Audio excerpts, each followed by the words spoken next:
Okay, ശ്രദ്ധിച്ചോളൂ. 12 ആണ് പറയാൻ പോകുന്നത്. Calculate total earning and effective. Total earning and ഏതാണ്? Effective rate earning per hour. കണ്ട, ഇത് ഒരു ടിസ്റ്റാണ്. ഇതൊക്കെ കാണാതെ പോകും. ആ ഏർണിങ്സിനെ എന്തുകൊണ്ട് ഡിവൈഡ് ചെയ്താൽ മതി? ആക്ച്വൽ ഹവർ കൊണ്ട് ഡിവൈഡ് ചെയ്താൽ എന്ത് കിട്ടും? പെർ ഹവർ കിട്ടും. നമ്മൾ പെർ യൂണിറ്റ് ഇന്നലെ കണ്ടിരുന്നില്ലേ? ഒരു കോളം കൂടെ കൊടുത്തിട്ട് ലാസ്റ്റ് 3 ഓപ്പറേറ്റേഴ്സ് ഉണ്ട്. അണ്ടർ റോവൻ സിസ്റ്റം ഉണ്ട്, ഹാൽസി സിസ്റ്റം ഉണ്ട്. വെറും ഹാൽസി പറഞ്ഞ് എഴുതി നോക്കിയാൽ മതി, 50% എടുത്താൽ മതി, പറയണ്ടല്ലോ. The standard time fixed for per dozen of article എത്രയാണ്? 50 hours. This is what is time allowed. Okay അല്ലേ? ദ റേറ്റ് പറയുന്ന ₹1 പെർ ഏതാണ്? ഹവറാണ്. This is what is time rate. പിന്നെ ആക്ച്വൽ ടൈം എടുത്തിട്ടുണ്ട് ഓരോരുത്തരും. 45 മണിക്കൂർ കൊണ്ട് ചെയ്താൽ 50 മണിക്കൂറിൻ്റെ പണി 45 ചെയ്താൽ എത്രയാണ് സേവ് ചെയ്തു? 5 മണിക്കൂർ. രണ്ടാമത്തെ ആൾ 40 മണിക്കൂർ കൊണ്ടാണെങ്കിൽ എത്ര മണിക്കൂർ സേവ് ചെയ്തു? 10. പിന്നെ എത്ര? 30. സിമ്പിൾ അല്ലേ ചെയ്യാൻ? പക്ഷെ ഇത് ചെയ്യുമ്പോൾ എന്ത് ചെയ്യുക? ഒരു സ്റ്റാൻഡേർഡായിട്ട് എന്ത് ചെയ്യുക? ചെയ്യാം. എങ്ങനെ ചെയ്യാം? ഇപ്പോൾ 2 എണ്ണമാണ്. ഹാൽസിയിലും 3 ആളെ വേണം. പിന്നെ എന്ത് വേണം? ആദ്യം റോവനല്ലേ? ഓക്കെ, ആദ്യം റോവനാണ്. അപ്പോൾ എങ്ങനെ ചെയ്യാം? ഒരു ടേബിൾ സെറ്റ് ചെയ്യാം. ഡി പി ഏതാ? 12. കമ്പ്യൂട്ടേഷൻ ഓഫ്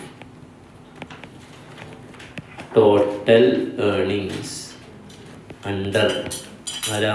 ആദ്യം റോവൻ സിസ്റ്റം. ഓക്കെ അല്ലേ? എന്നിട്ട് ബേസിക് ഇക്വേഷൻ ഒരു വട്ടം എഴുതി വെക്കാം. എന്താ equation? Total earnings is equal to by actual time into time rate plus time saved divided by time allowed into actual time into time rate. ഇതൊരു തവണ അങ്ങനെ എഴുതി വെക്കാം. എന്നിട്ട് നമുക്കൊരു ടേബിൾ തന്നെ സെറ്റ് ചെയ്യാം. ആരൊക്കെ ഉള്ളത് ഇവിടെ? എ ഉണ്ട്. വർക്കർ ആരാ? Worker A, B, C. ഒരു വേറെന്തോ വർക്കറും 3 ഓപ്പറേറ്റേഴ്സ്. അപ്പോൾ ഓപ്പറേറ്റേഴ്സിന് ഇതിലും മതി. എന്നിട്ട് കാൽക്കുലേഷൻ പിന്നെ ഏതാണ്? ഫൈനൽ. അല്ല, ഇതിലൊരു കോളം കൂടെ വേണം. എക്സ്ക്യൂസ് മീ, ആൻസറും വേണം. പിന്നെ ഏതും കൂടെ പറഞ്ഞിട്ട് ക്വസ്റ്റ്യൻ വായിക്കുക, കൃത്യമായിട്ട് വായിക്കുക. എന്താ? ആൻസേഴ്സ് ഫോളോയിങ് പറഞ്ഞു. Standard wise rate earning per hour അല്ലേ? ഏർണിംഗ് പെർ ഹവറും കൂടെ പറഞ്ഞിട്ടുണ്ട്. അപ്പോൾ നമുക്ക് ഓരോരുത്തരും എടുക്കാം. ഫസ്റ്റ് ആൾ ആക്ച്വൽ ടൈം എത്രയാണ്? എയുടെ ആക്ച്വൽ ടൈം 45 hours. ഹവേഴ്സ് എന്ന് എഴുതിയാൽ വളരെ നന്നാവും. ഇൻറ്റു ഏതാണ്? ഹവേർലി റേറ്റ് എത്ര പറഞ്ഞിട്ടുള്ളത്? ₹1 അല്ലേ? ₹1 ഇൻറ്റു പ്ലസ് ടൈം സേവ്ഡ് എത്രയാണ്? 5 hours ഡിവൈഡഡ് ബൈ എത്രയാണ്? 50 hours ഇൻറ്റു എഗെയിൻ എത്ര തന്നെയാണ്? 45 ഇൻറ്റു 1 അല്ലേ? അങ്ങനോട് ചെയ്തൂടെ? ഇപ്പോൾ ടോട്ടൽ എത്ര കിട്ടും? ഫസ്റ്റ് ആളെ മാത്രം പറയാം.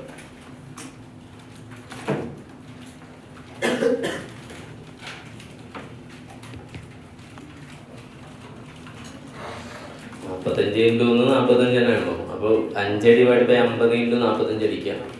പ്ലസ് 40 അടിക്കുക. അപ്പോൾ എത്ര? 40. ഓക്കെ അല്ലേ? ഇവിടെ എങ്ങനെ പെർ ഹവർ റേറ്റ്? 49.5 എക്ക് കിട്ടിയത് എത്ര മണിക്കൂർ വർക്ക് ചെയ്തിട്ടാ? 45 hours. 1 rupees മറ്റേത് ഹവറാണ്. അപ്പോൾ എത്ര വരും? 1.1. ശരിക്കും ഇവരെ സ്റ്റാൻഡേർഡ് റേറ്റ് എത്ര രൂപയുള്ളൂ? ₹1. പക്ഷെ ഇയാൾ എത്ര ഏൺ ചെയ്തിട്ടുണ്ട്? ₹1.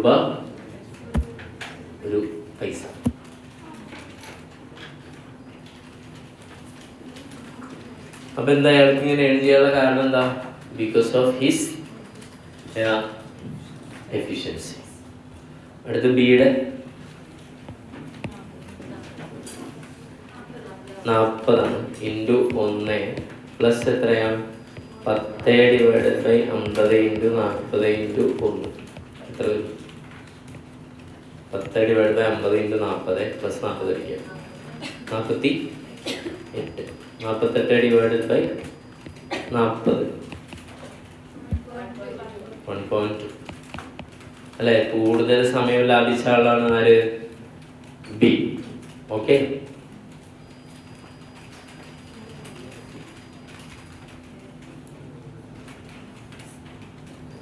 പിന്നെ അടുത്ത് 30 അല്ലേ, 30 × 1 പ്ലസ് 20 ഡിവൈഡഡ് ബൈ 50 × 30 × 1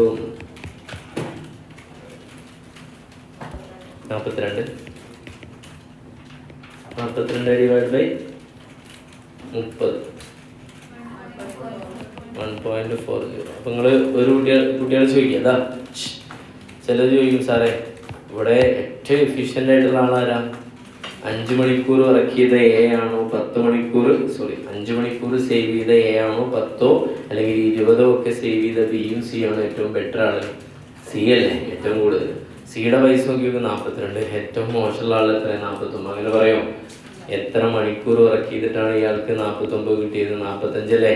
ഒരു മണിക്കൂറിൻ്റെ റേറ്റ് നോക്കണം. അപ്പം ഏറ്റവും കൂടുതൽ ആർക്ക് തന്നെയാണ്? സിക്ക് തന്നെയാണ്. ഓക്കെ, അപ്പം ഞാൻ അടുത്തൊരു ചോദ്യം ഇന്നലെ ഒരാളിൽ നിന്ന് വന്നതാണ്. പ്ലീസ് ശ്രദ്ധിക്കും, ശ്രദ്ധിക്കും. ഇത് കമ്പനിയെ സംബന്ധിച്ചിടത്തോളം നേട്ടമുണ്ടോ ഇല്ല എന്നതാണ്. കമ്പനി ഒരു മണിക്കൂറിന് ഇയാൾക്ക് എത്ര കൊടുത്തത്? 1.1 ആണ്. ഓക്കെ, ഞാൻ ചോദിക്കുകയാണ്, എയും ബിയും സിയും ഒക്കെ എത്ര യൂണിറ്റ് ഉണ്ടാക്കി? എത്ര യൂണിറ്റാണ് എ പ്രൊഡ്യൂസ് ചെയ്തത്? ഒരെണ്ണം. എവിടെ പറഞ്ഞില്ല? പറയുന്നത് എത്ര യൂണിറ്റ് പ്രൊഡ്യൂസ് ചെയ്യുന്നു പറഞ്ഞില്ല. 1 ഡസൻ എന്ന് പറയുന്നത്. ഓക്കെ, 1 ഡസൻ എന്ന് പറയുമ്പോൾ 12 ഉണ്ടാക്കി. എ എത്ര പ്രൊഡ്യൂസ് ചെയ്ത്? 12. ബി എത്ര പ്രൊഡ്യൂസ് ചെയ്ത്? 12. സി എത്ര പ്രൊഡ്യൂസ് ചെയ്ത്? 12. പക്ഷെ അവരെടുത്ത സമയം എന്താണ്? വേറെ. അപ്പം നമുക്ക് ഒരു കോളം കൂടെ വെറുതെ പ്രൊവൈഡ് ചെയ്ത് നോക്കാം. ഏതാ? ഏണിംഗ് പെർ ഹവർ പോലെ. ഏണിംഗ് പെർ ഹവർ ആരുടെ പെർസ്പെക്റ്റീവാ? ഏണിംഗ് എന്ന് പറയാം. ഏണിംഗ് ആരുടെ പെർസ്പെക്റ്റീവാണ്? എംപ്ലോയിഡ്. നമ്മളെന്താ പറയാ? കോസ്റ്റ് പെർ ഹവർ എന്ന് അത് നമുക്ക് പറയാം. ഇത് കോസ്റ്റ് പെർ ഹവർ ആണല്ലോ, അല്ലടാ. ഏണിംഗ് കോസ്റ്റ് എന്ന് പറയാൻ നമ്മളാ. രണ്ടും ഒന്ന് തന്നെയല്ലേ? പറച്ചിൽ മാറുന്നുള്ളൂ. അവർ പറയുമ്പോൾ എന്ത് പറയും? Earning per hour. നമ്മൾ പറയുന്നത് കോസ്റ്റ് പെർ ഹവർ.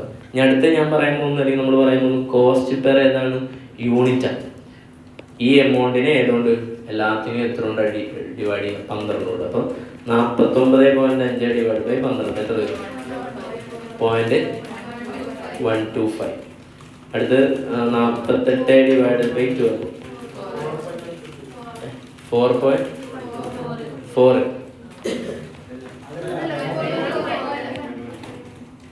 എന്തെങ്കിലും പറഞ്ഞു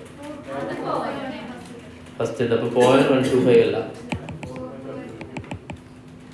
4.125. ഓക്കെ, ദെൻ ഇവിടെ 4. മറ്റേ 42 ഡിവൈഡ് ബൈ 12 3.5. ഹാപ്പി ആവോ? സ്ഥാപനം ഹാപ്പി ആവോ? ഇല്ല, ഹാപ്പി ആവില്ല. കാരണം എന്താ? 4 റുപ്യന്ന് 4 ഒരു ഹാപ്പി ആവില്ല. 4 റുപ്യക്ക് ഉണ്ടാക്കുന്ന സാധനം 4 റുപ്യക്ക് 4. എ എത്രക്ക് ഉണ്ടാക്കി വരണം? 4 രൂപ 25 പൈസ. അതിനും കുറഞ്ഞിട്ടാണ് ആരുണ്ടാക്കിയത്? ബി ഉണ്ടാക്കി. അപ്പൊ സങ്കടം അല്ലേ? പിന്നെ ആരും പറഞ്ഞത്? അവർക്ക് ഹാപ്പി അല്ലേ? 3.5 റുപ്യക്കല്ലേ ഇയാൾ ഒരു യൂണിറ്റ് ഉണ്ടാക്കിയത്? സി.